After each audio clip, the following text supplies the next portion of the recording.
Comedies and Proverbs, an interview with Eric Rohmer, Fabrice Ziolkowski, 1981. From Wide Angle 5, number 1, 1982. Eric Rohmer's career has been an extremely varied one. Teacher, critic, editor, producer, director. François Truffaut and Jacques Doniol Valcroze called on him in the late 50s to take over the editorship of Cahiers du Cinéma, which had just felt the blow of André Bazin's death. Rohmer, who signed his first articles in Cahiers as Maurice Schrerer, led the review for some 6 years and finally devoted himself solely to filmmaking. He grouped his first film in a series of what he called moral tales. They include My Night at Mott's, La Collectionneuse, Chloe in the Afternoon, and Claire's Knee. His two most recent films, The Marquise von O and Percival, explore more historical subjects. The 61-year-old director is lanky and speaks in a staccato rhythm, which often betrays the fact that he is thinking aloud. We met on March 31, 1981, in the offices of his production company, which he owns with Barbet Schroeder, to speak about his latest film, La Femme de Leviateur. With this film, Rohmer returns to a limited group of characters, given to lengthy discussions about their relationships. On Rohmer's desk is a copy of the new issue of Cahiers du Cinéma, which includes an article of La Femme de l'Aviateur by Pascal Bodnitzer. It is positive, I ask. It's a typical Cahiers piece. Rohmer explains. It's positive, but the thing they say about the film could just as well be said to be negative. I would like to thank Mr. Rohmer for his time and cooperation in editing the final version of this interview.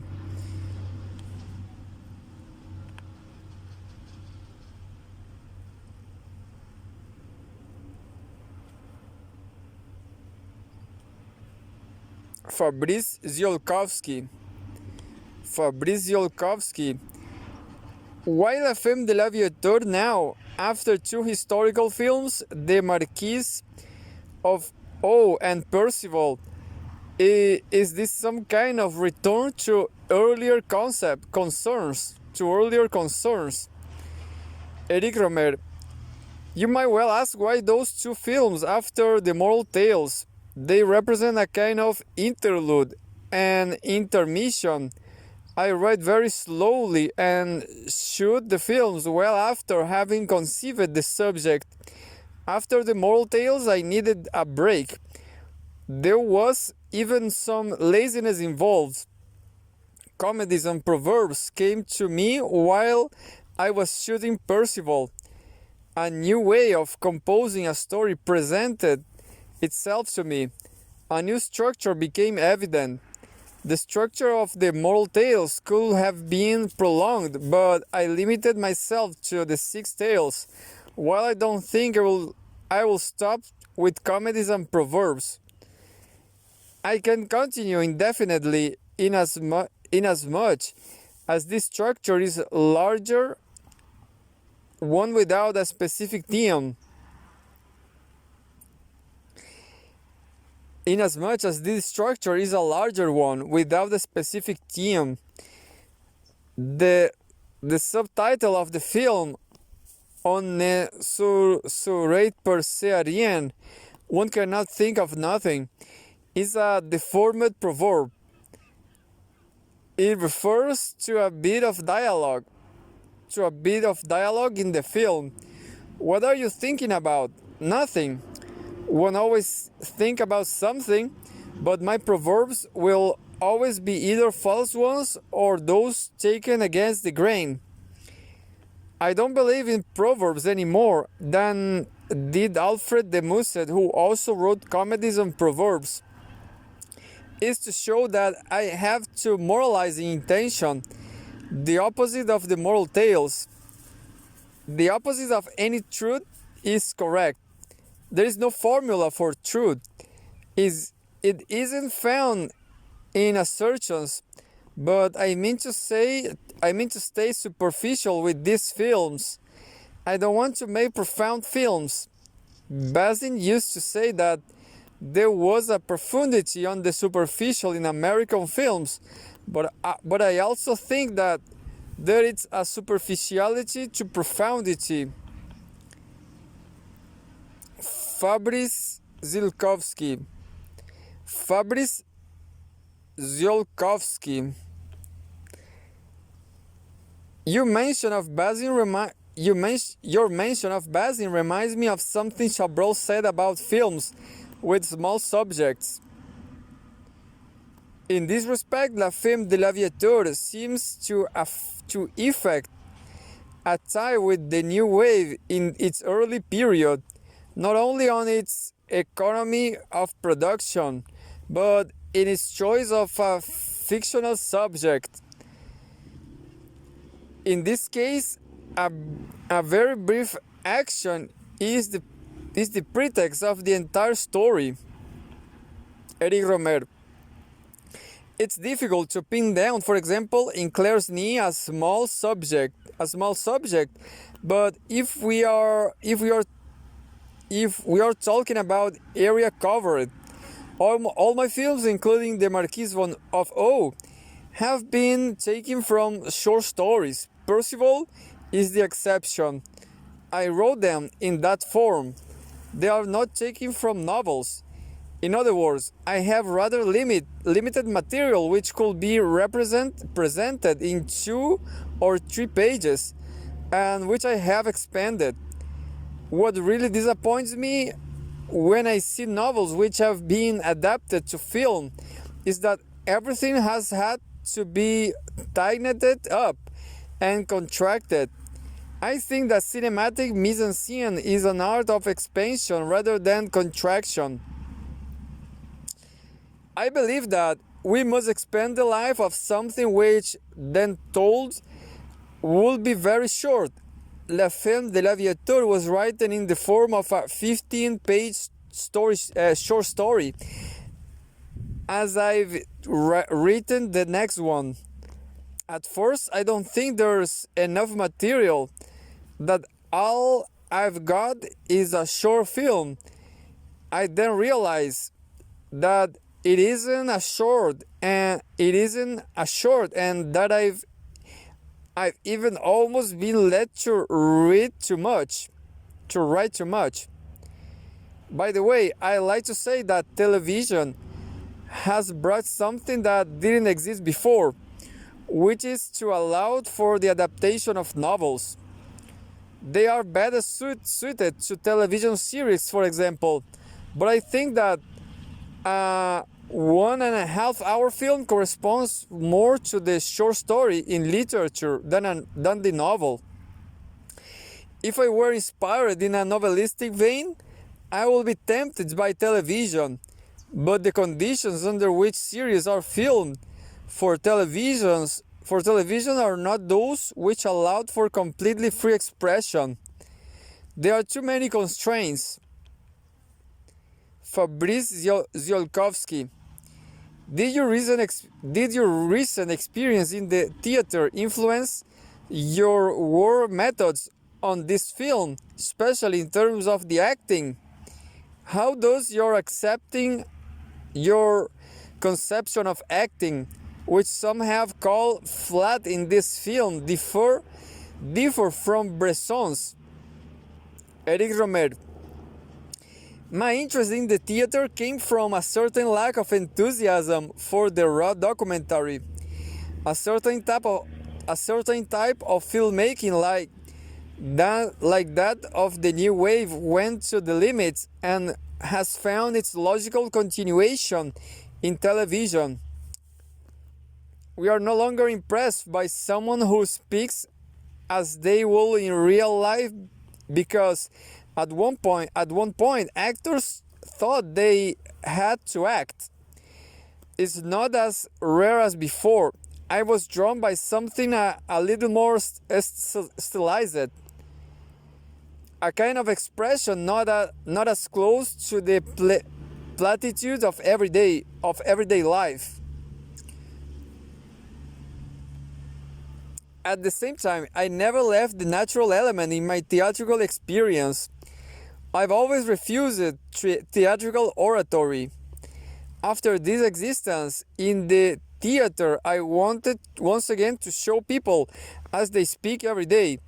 But what was once a goal at the time of the new wave is now a normal method. The goal of my story is not only to show people who speak in a more or less natural way, but to show them speaking that way in order to go somewhere else. In the same way, shooting in the street, a little of the slide as the new wave used to do, is no longer a goal but normal. It is a natural thing, but also almost obligatory. It's impossible to show extras like they once did in Marcel Carnet films. At the same time, we must learn from the experience of the 60s in order to master the streets. In the 60s, we went down into the street. In the 80s, we are master of it. We can organize a mise-en-scene in the street as complex as in the theater. I wanted to do theater in a place which wasn't built for that purpose. I wanted to master completely all the elements from a visual and aural standpoint. And to do this, I used advanced techniques which didn't exist in the beginnings of the new wave. We shot with 16mm equipment and blew it up to 35mm. But we will soon shoot the same way in 35mm.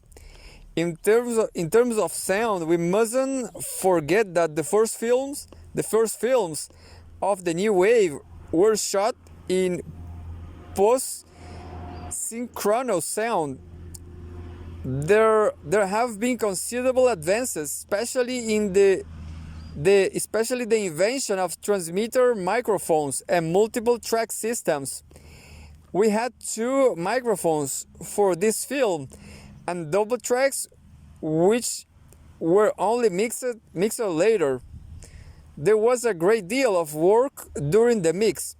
I used the buttless Shalmon area, for example, and found myself as comfortable there as in the studio during the shooting of Percival.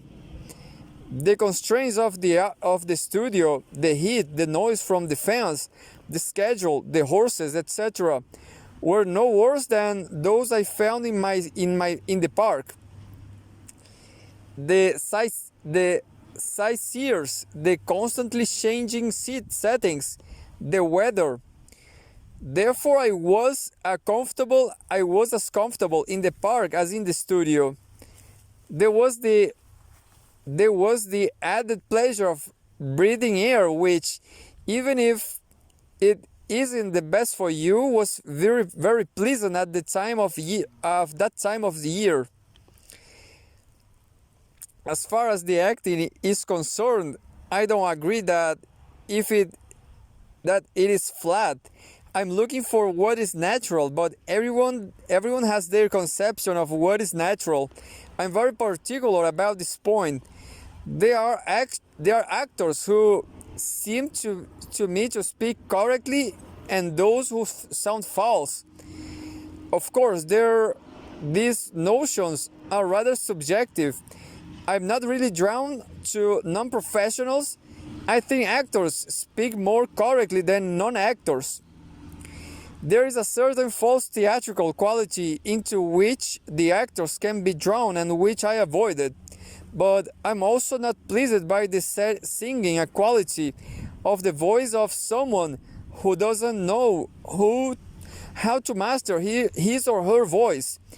I think I'm very far from Bresson in that respect, since it doesn't have these categories of correct or false and is looking for a blank voice, a voice without intonations.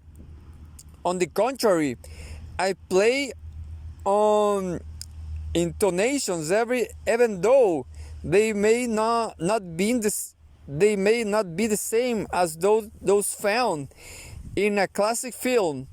I think that if Bresson sees the film, he will be horrified.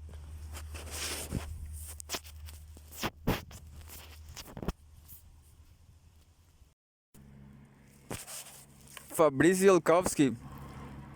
I was struck by a conception not only of the city but of Paris specifically. It reminded me of the surrealist conception of the city as a character. Can you say something about the song at the end which has to do with the city? Eric Rohmer.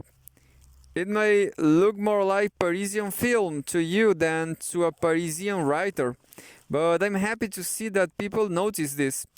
The love of Paris had a lot to do with the return to a contemporary subject matter. The dissatisfaction I felt for Paris at one point was the reason for my historical films. Paris has always interested me, inasmuch as from the city and see it with an outsider's eye. I wouldn't be interested in shooting in foreign locations, for example. And if I shoot in Germany, the Marquise Bonneau, it was because I was thinking of German romanticism. But I would be incapable of dealing with contemporary German reality. My generation in France greatly admired American cinema. There was a whole myth around the US. The least little thing that took place there became sublime. It took on an epic quality, while everything that took place in France did not exist. For example, many French intellectuals have difficulty accepting French detective films because they find them incomplete somehow. Even though Americans have a certain mastery of this genre, there are great French examples like Simenon and Melville, but the French have a complex about it. As long as it comes from the US, it's more interesting. Cahiers has some role to play in this, and as editor, I had some hand in it. We greatly admired Dashiell Hammett, for example. I recently saw Qui de Orfèvres by Clouzot, and even though I'm not great admirer of Clouzot, I truly think that the police story there is as good as in some American films. But as long as I was French, we like it less than if it had been made by an American. It's a style. It's a little bit the same for Paris. I became conscious that without being old-fashioned, one needn't be systematically modern. I don't think that modern Paris is to be found in its modern architecture, which is only superficial. I choose a Paris that has existed before a very long time, a very banal Paris, where there has been a lot of filming, the Boutless Chaumont area, because Feudel Feuillade, Feuillade, Feuillade shot there since the Gaumont studios were nearby, and because television is there today. I stayed there longer than usual instead of simply presenting postcards of the place.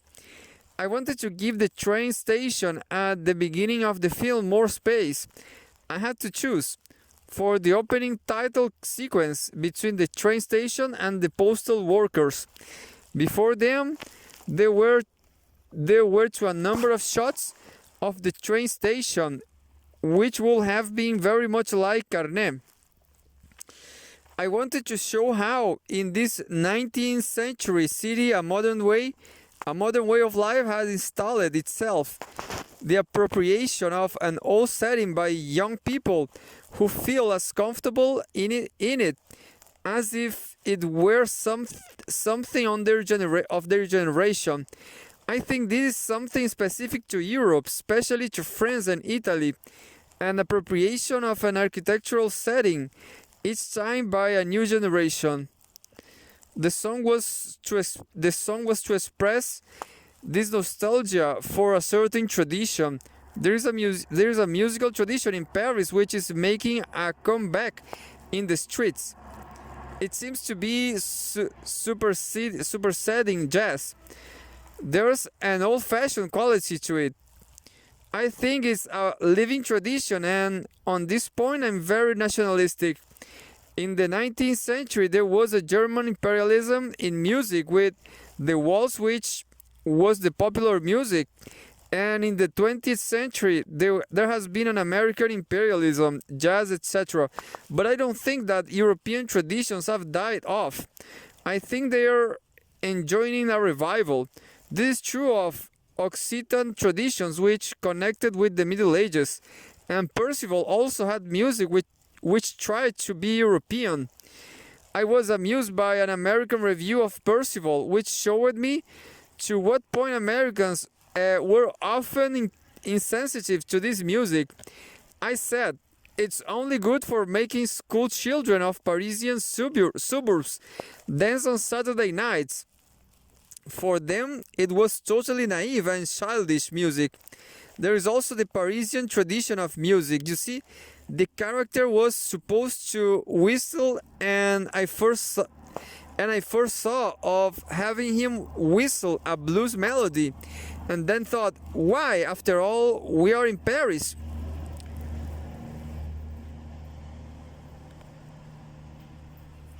Fabrice Ziolkowski.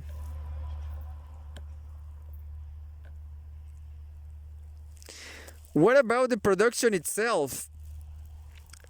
It seems to have been made on a very limited budget. Eric Rohmer. The subject matter didn't require a lot of money, but there is also a statement that a film without a large budget is possible. That's important given the situation of the industry at this time. It is good to know how to make films with little money. You know that there's no necessary relationship between the amount of money spent on a film and its quality. You can spend a lot of money on films that look poor and vice versa. Waste must be avoided. All these notions are not so widespread in the US, where there is a larger public. There is no art house, art at the sea circuit like there is here. I didn't get state money for this film, Advances sur Recette. I really didn't get any support in this. I didn't get any support, and this is why the film is somewhat exemplary. I didn't need state or television money. I will later be sold to television. It will later be sold to television. The film cost about $400,000 and was shot with a small crew. Fabrice Ziolkowski. I heard that you, instead of releasing the film, is only 2 theaters in Paris.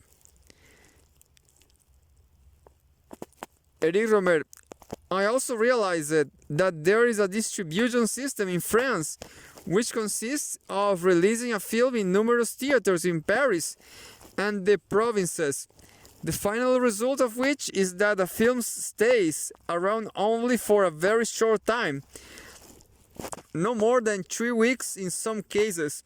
That's the way Belmondo's films are released.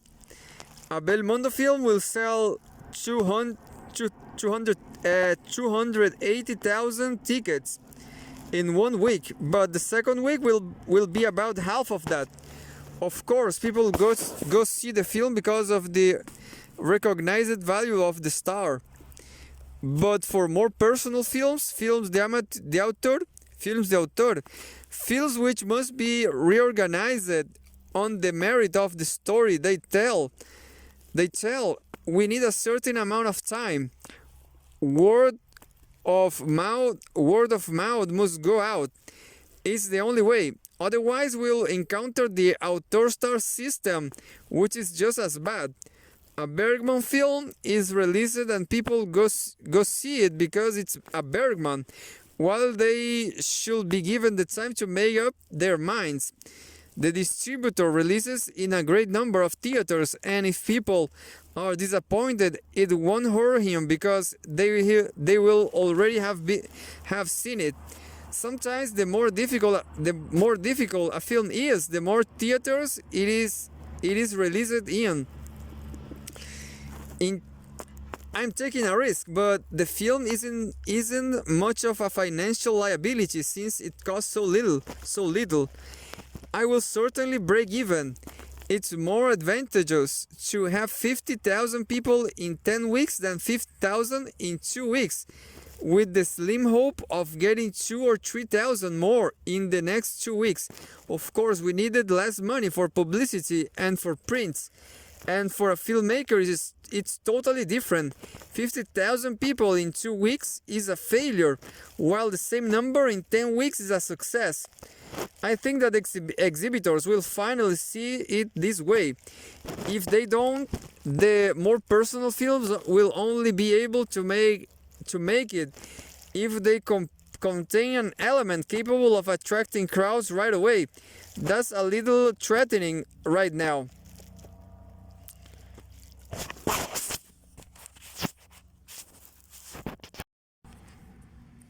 Fabrice Ziolkowski, you didn't work with Nestor Almendros this time. Were you looking for something different in the cinematography? Eric Rohmer, Nestor was taken up with other commitments in the US with Robert Benton. I like Nestor and I like working with him, but I can also work with someone else with different methods.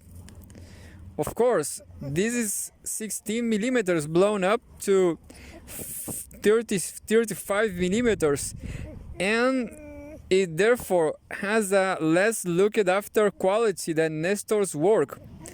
Technically, at the time of shooting, we had to be more careful than usual.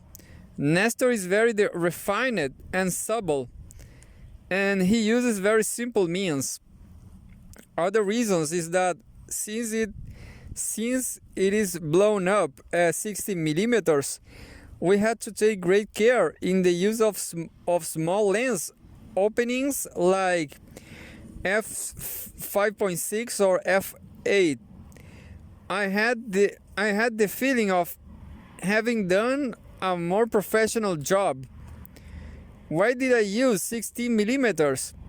It was because we were more at ease in the street, but it wasn't the only reason. I also think that the present 35mm cinematography in color is too beautiful, too smooth, too shiny. It has an almost hyperrealist side to it. That kind of 35mm cinematography looks American and gives the Parisian environment a shine which doesn't belong there. For me, that is in Paris. Paris has more muted colors. Jean Renoir used to say that he liked a particular gray, which is only found in Paris. But it isn't a bluish gray, because in photography, gray takes on a bluish cast. For me, Parisian colors are to be dampened. And even if the photography here looks a little rough, there is a unity of color from one end to the other of the film which I hadn't been able to achieve until now. There's a unity not only between the different interiors, but also between the interiors and the exteriors. There are green-blue dominants. I encountered this problem in Clos in the afternoon, which took place in a Parisian setting, and I know that Nestor and I had some trouble dominating the colors. I recently saw it on television and liked it a lot, but I think that the television image mutes colors a bit. When it is shown in a theater, there are sometimes colors, especially in exteriors, that shock me. Fabrice Ziolkowski.